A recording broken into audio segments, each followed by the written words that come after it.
faremos a leitura, versículo 1 a seguir. Olhando ao lado e vendo que a pessoa está sem a Bíblia, chamei ele para ler com você. Os obreiros, por favor, os que estiverem sem a palavra aí, tem Bíblia sobrando ali atrás, para que todos possam acompanhar a nossa leitura de hoje. Evangelho segundo escreveu João, capítulo 5. Novo Testamento, Mateus, Marcos, Lucas, daí nós temos Evangelho segundo escreveu João. Quem já encontrou, diga amém. Amém. Versículo 1. Depois disso, havia uma festa entre os judeus e Jesus subiu a Jerusalém. Ora, em Jerusalém há, próximo à porta das ovelhas, um tanque chamado em hebreu Betesda, o qual tem 5 alpendres. Neste jazia grande multidão de enfermos, cegos, coxos e paralíticos, esperando o movimento das águas.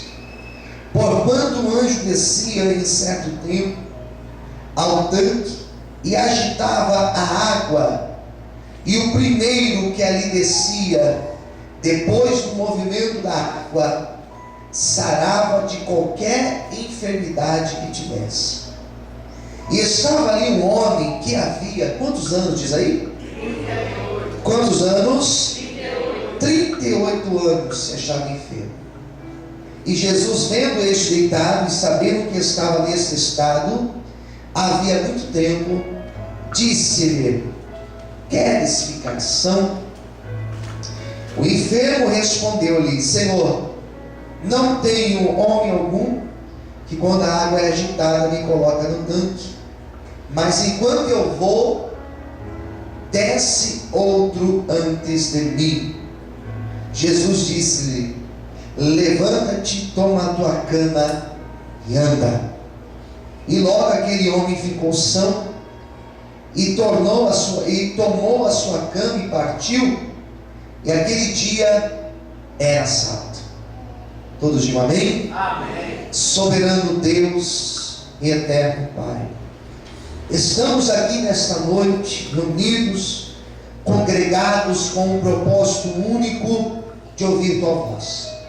Revela o teu querer, revela a tua vontade através da palavra lida. Venha tomar os nossos corações, que em cada coração aqui, Senhor, possa brotar uma semente viva, uma semente verdadeira e produzir bons frutos. Venha nos abençoar, Senhor, em nome de Jesus. Amém. E graças a Deus. Você pode aplaudir o Senhor. Você pode glorificar a Deus.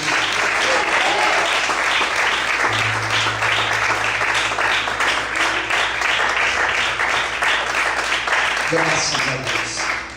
Este foi o terceiro milagre relatado no Evangelho segundo escreveu João. Esse foi o seu terceiro milagre. E nós temos uma história que ela começa dizendo que era uma época de festa.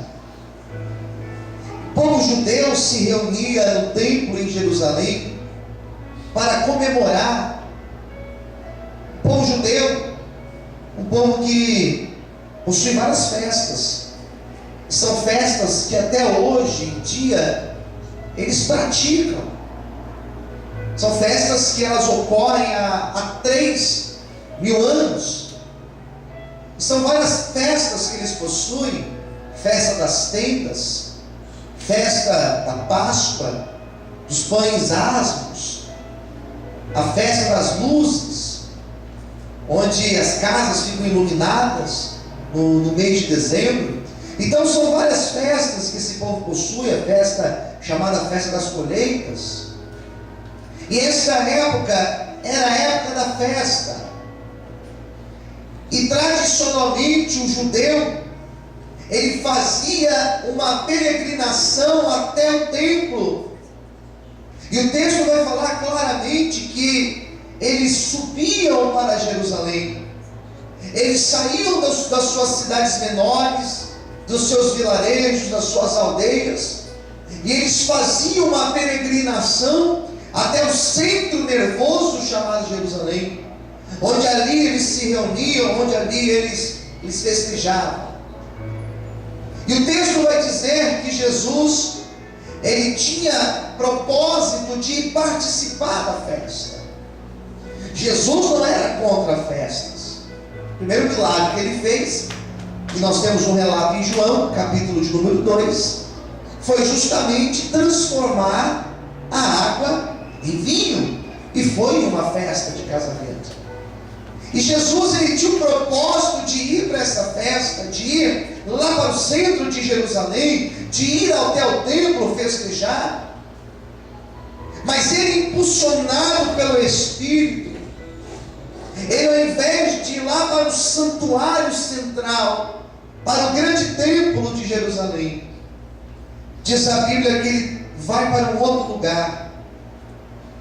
Ele escolhe um outro lugar para ir. Um lugar, queridos, uma porta. E na era tradicional em Jerusalém, existiam tanques que até hoje existem. Recentemente eu vi uma foto desse lugar aqui, dessa história. E até hoje existem esses tanques, esses reservatórios de água, onde eles coletavam a água, eles guardavam ali uma reserva de água. E diz a Bíblia que Jesus, ele resolve ir até esse lugar. E esse tanque era um tanque que ficava ao lado de uma porta.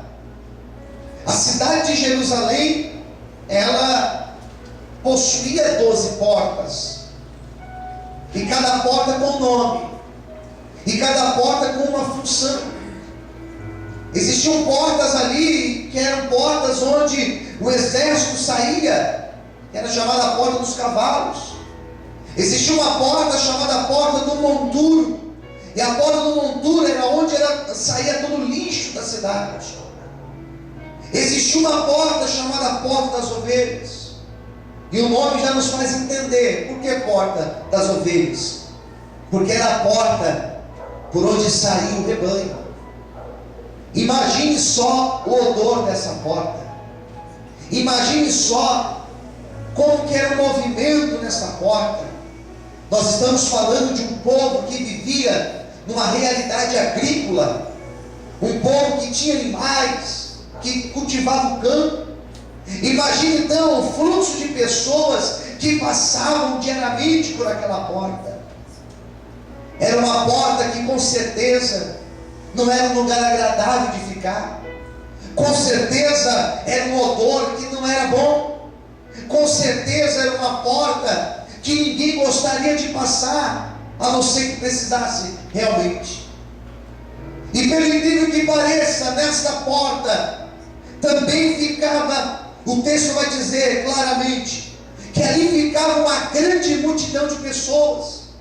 Existia uma grande concentração de pessoas, existia uma espécie de um santuário naquele lugar. E o que acontecia? Acontecia que naquele lugar chamado Porta das Ovelhas existia um tanque, e era um tanque que também tinha um nome. Era um tanque chamado Betesda. Como chamava o tanque? Como chamava o tanque? Betesda. E esse nome Betesda, do hebraico, que é a língua dos judeus, esse nome Betesda significa casa da graça, ou misericórdia, casa de misericórdia. E era algo realmente interessante. Num lugar chamado Casa da Graça, ficavam ali pessoas que sofriam, e sofriam muito por causa de doenças. Porque existia uma tradição que dizia que naquele tanque de Betesda, naquele tanque chamado Casa da Graça, em certo tempo descia um anjo do céu, movimentava as águas, e aquele que entrasse na água primeiro, ao sair da água, ele saía totalmente curado.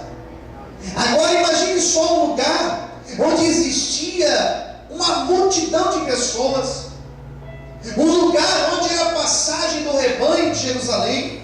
Imagine só o cheiro, imagine só aquelas pessoas ali aguardando um milagre, num lugar chamado Casa da Graça. E na verdade era um lugar de sofrimento. De graça não tinha nada ali, irmãos. Era um lugar de sofrimento, porque só 21 era curado, e era de tempo em tempo. Era um lugar que trazia uma confusão, antagônico o negócio, contrário.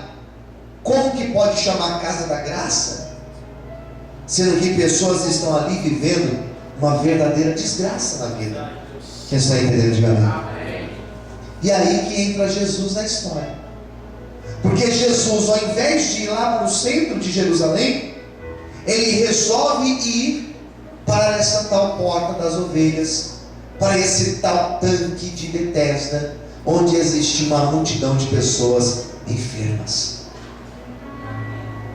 E eu vejo que nesse texto mostra que Jesus, ele vai ao encontro do necessitado. Ele vai ao encontro daquele que precisa. Ele se revela, ele se mostra para aquele que realmente está necessitado da sua graça e da sua misericórdia. Realmente, irmãos, a igreja é um lugar onde se reúnem pessoas que sofrem. Realmente a igreja é um lugar onde muitas pessoas entram pelaquela porta com a vida totalmente arrebentada.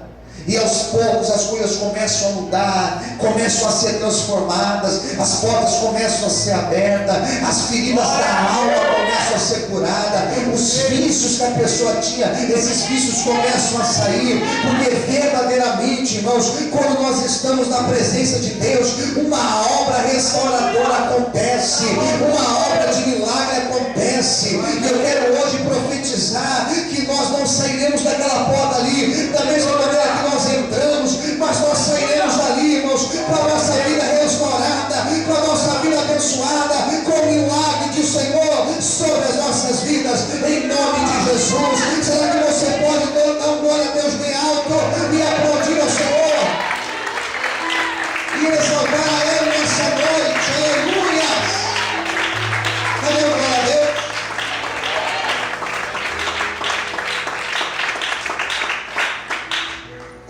Foi lá, ele foi atrás daquele que estava perdido, irmãos.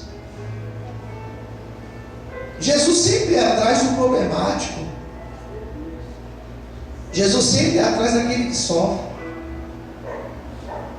daquele que realmente precisa da graça dele. Jesus jamais correu de alguém necessitado, irmãos. Posso subir ao meio? Amém. Ele não corre de mim de você. As pessoas podem correr, mas ele não. Ele vai sempre estar ao teu lado. Diga para quem estiver perto de você, diga, ele sempre estará ao teu lado. Amém, queridos? Ele chega naquele lugar e no meio de uma multidão de pessoas teve um homem que chamou a atenção dele. E é esse homem que eu quero falar.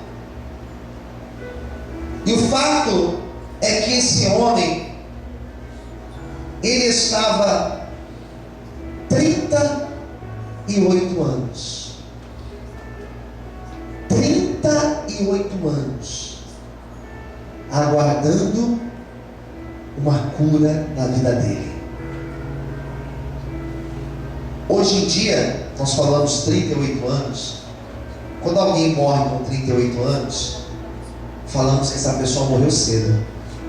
Quem concorda comigo, diga amém. Ou alguém é velho com 38 anos? Eu acho que não. Estou quase chegando lá. Eu não me considero velho. 38 anos nessa época aqui. Jesus morreu com quantos anos? Alguém sabe dizer? 33 anos. Os homens naquela época, eles morriam cedo.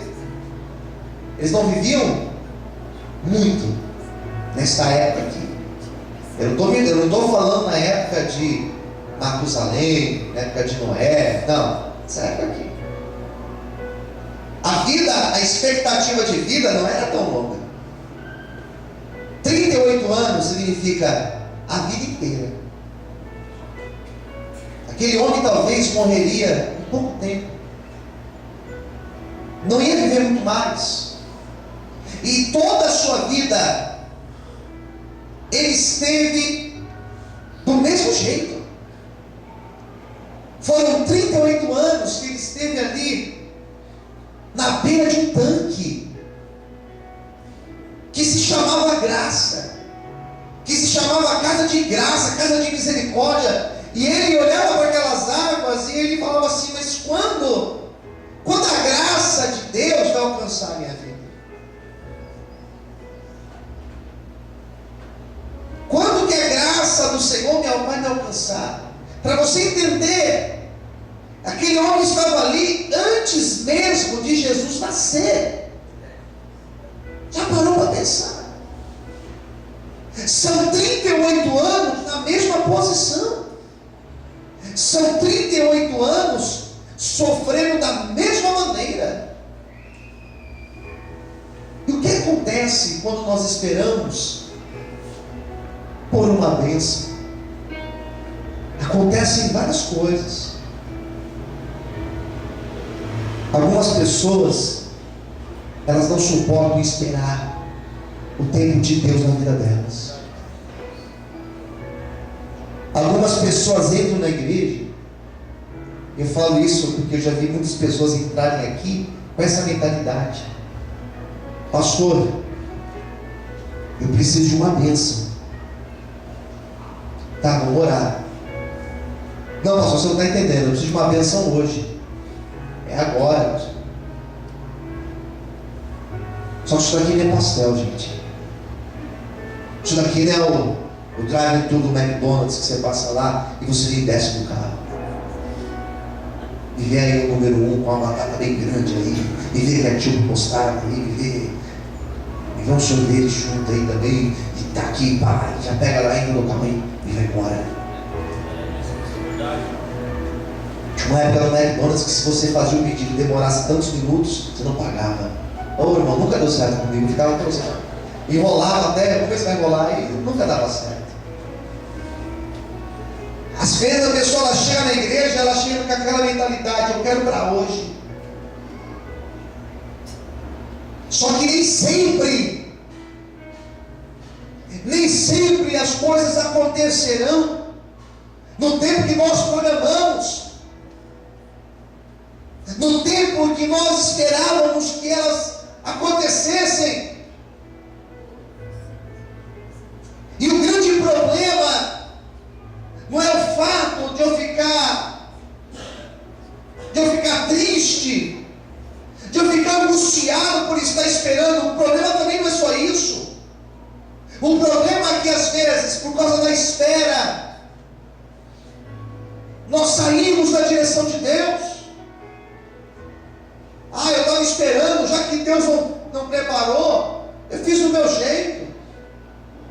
Eu orei, Deus não me respondeu. Pastor, sinceramente, fui lá e fiz. E aí está o problema, porque nesses momentos nós saímos da graça de Deus, nós saímos da direção do Senhor, nós deixamos de viver aquilo que Deus tem pleno para as nossas vidas. Que Deus não me quer vivendo uma bênção pela metade. Deus não quer que você viva bênçãos pela metade. Ele quer te abençoar por inteiro. E quando você fica ansioso na espera e você sai tomando atitudes do teu jeito, você sai da direção do Senhor. Eu quero que você entenda nesta noite, é que talvez, eu não estou dizendo um fato real, mas talvez a tua bênção não chegue hoje. Talvez ela vai chegar amanhã na tua vida. E eu espero que chegue amanhã. Eu espero que você me procure amanhã para dizer: pastor, Deus abençoou a minha vida. Mas talvez nós teremos que esperar um pouco mais para ver a nossa família salva. Talvez nós teremos que esperar um pouco mais para aquela grande porta que nós esperamos ser aberta. Talvez nós teremos que esperar um pouco mais para que a bênção venha e o conselho continuou. É para você continuar esperando, porque se Deus te prometeu, Ele fará a obra grande dele na tua vida, em nome de Jesus. Aleluia! Você pode aplaudir o Senhor. Você pode glorificar Ele.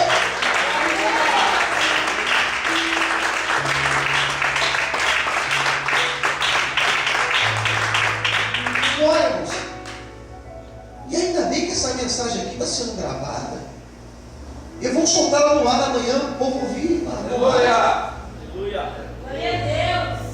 Porque nós ouvimos, eu ouço rádio, e eu ouço pregadores dizendo: olha, vem aqui na minha igreja hoje, porque hoje você vai sair daqui, porque hoje você vai sair daqui desse jeito ou assim. Não. Ou será que nós que determinamos para Deus quando Ele vai abençoar a nossa vida? Ou será que nós determinamos para Deus que nós não vamos esperar? Abraão esperou, o problema dele, eu não vou esperar. Eu sou melhor do que Abraão. Será que é isso? Não! Talvez hoje ainda você chegue na tua casa e a tua bênção venha. Talvez hoje ainda, talvez essa semana ainda, ou talvez no final do ano, ou talvez ano que vem. Mas uma coisa é certeza: se Deus prometeu, Ele é fiel e justo para cumprir a promessa dele na nossa vida. Em nome de Jesus, bate palma e glorifica a Deus. Aleluia!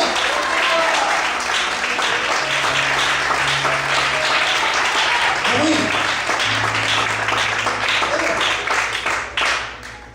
Eu já estou na presença de Deus há alguns anos. Já sou pastor há alguns anos. Apesar da pouca idade, eu já sou pastor aí há um tempo. Tem muitas coisas que Deus já fez na minha vida, irmãos. Só que tem promessas que eu ainda estou esperando. E eu não me importo de esperar, irmãos. Glória a Deus! O que eu não quero é sair da direção de Deus. Aleluia! Senhor! Esse homem aqui, 38 anos, religiosamente ele esperava a mesma coisa: a água ser agitada, ele entrar na água e sair daquela água curado. A Bíblia vai deixar entre linhas a seguinte informação: ele esperou 38 anos e ele não desistiu de esperar o tempo necessário. Glória a Deus! Quem entendeu, diga amém. Amém! Seja perseverante o suficiente para esperar o tempo de Deus na tua vida. Posso ouvir amém? Amém! Se for preciso rodear a cidade, vamos rodear a cidade, como Josué fez. Quantas voltas forem necessárias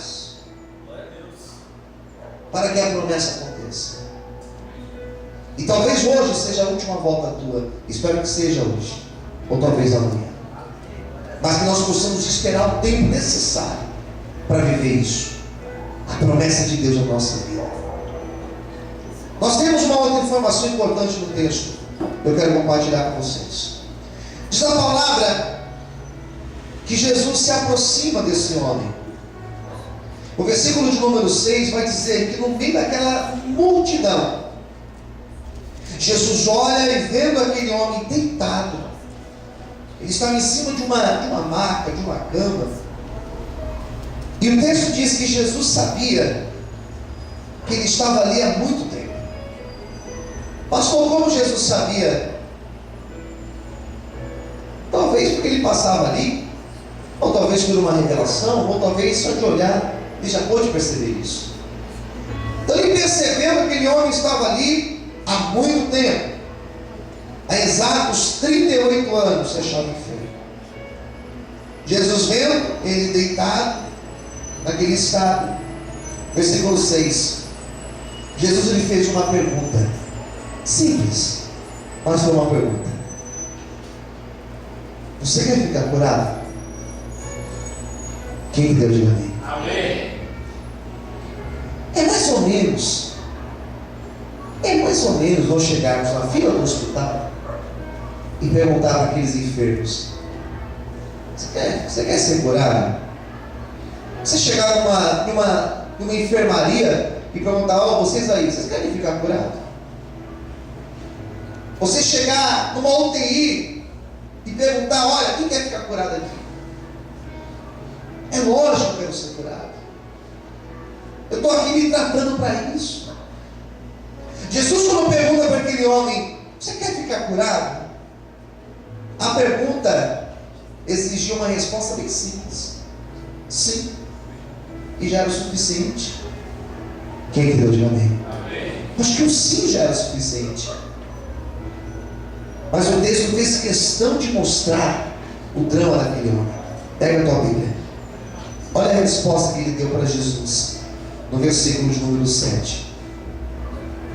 O enfermo respondeu-lhe: Senhor, não tem homem algum que, quando a água é agitada, me coloca no tanque, mas enquanto eu vou, desce outro antes de mim. Quem deu de amém? Preste atenção. Quando ele fala isso, ele estava dizendo assim: Senhor, todos que estão aqui querem ser curados. Quando a água é agitada, ninguém vai dar a preferência para outro. Se a água é agitada, eu vou pular no primeiro lugar e pronto. Nós vivemos aqui, Senhor, uma individualidade que não tem essa de um ajudar o outro. Aqui nós estamos vivendo uma lei da selva. Quando é água agitada, quem estiver mais atento, pula e acabou. Eu estou nessa cama, quando eu olho e vejo a água agitada, quando eu penso em, sei lá, em dar um jeito de me jogar na água, já pulou um outro na minha frente. E ele já é abençoado primeiro do que eu. Quem está entendendo? Diga amém. Parece um pouquinho, parece um pouco com aquilo que nós vivemos hoje.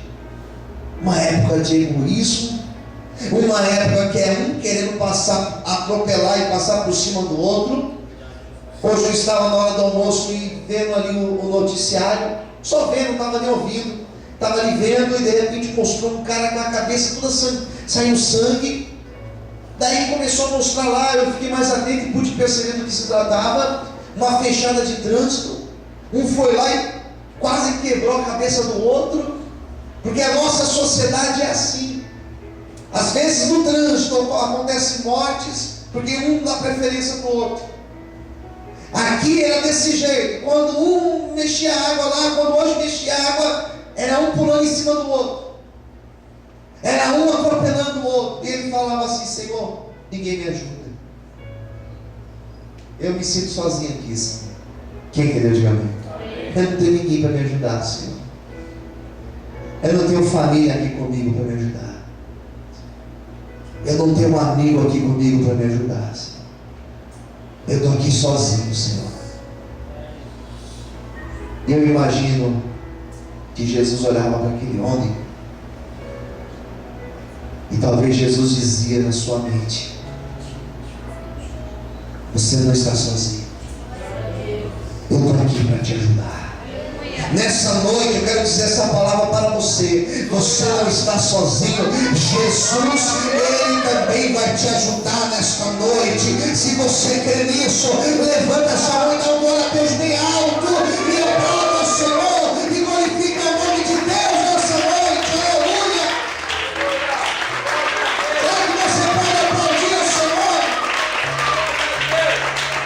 Você pode dar glória a Deus aí bem alto? Aleluia!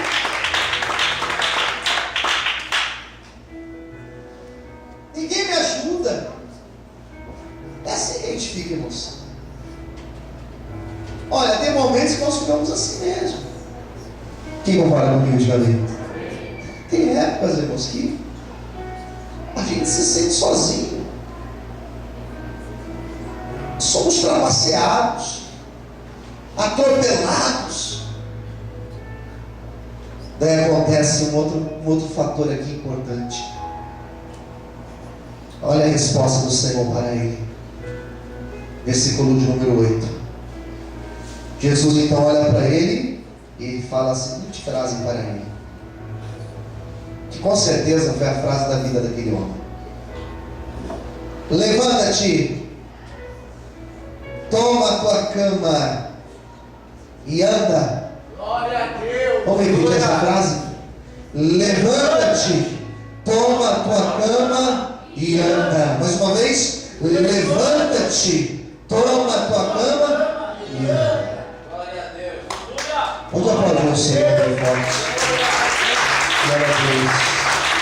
Aplaude o Senhor bem forte.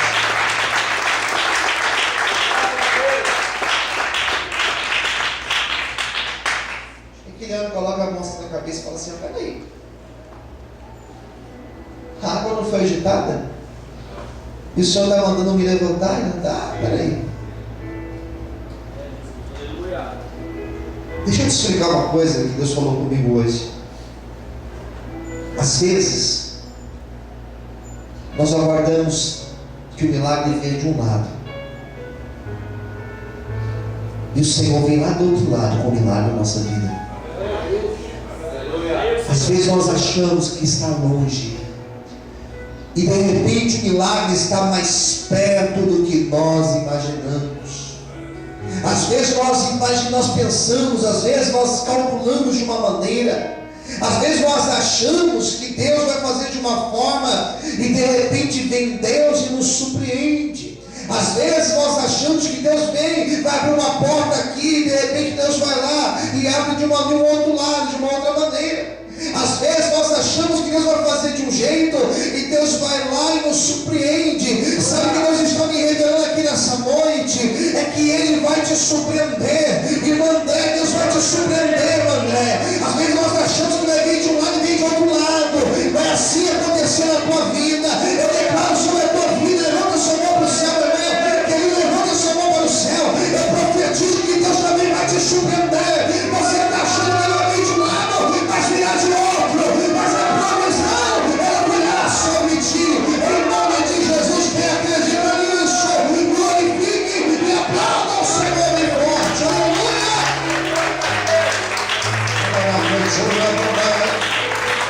Eu estou sentindo a presença de Deus aqui. Eu estou sentindo a presença de Deus aqui. Aleluia! Posso ouvir amém? Não foi daqui, foi daqui. Foi de um outro lado. Vou te falar outra coisa.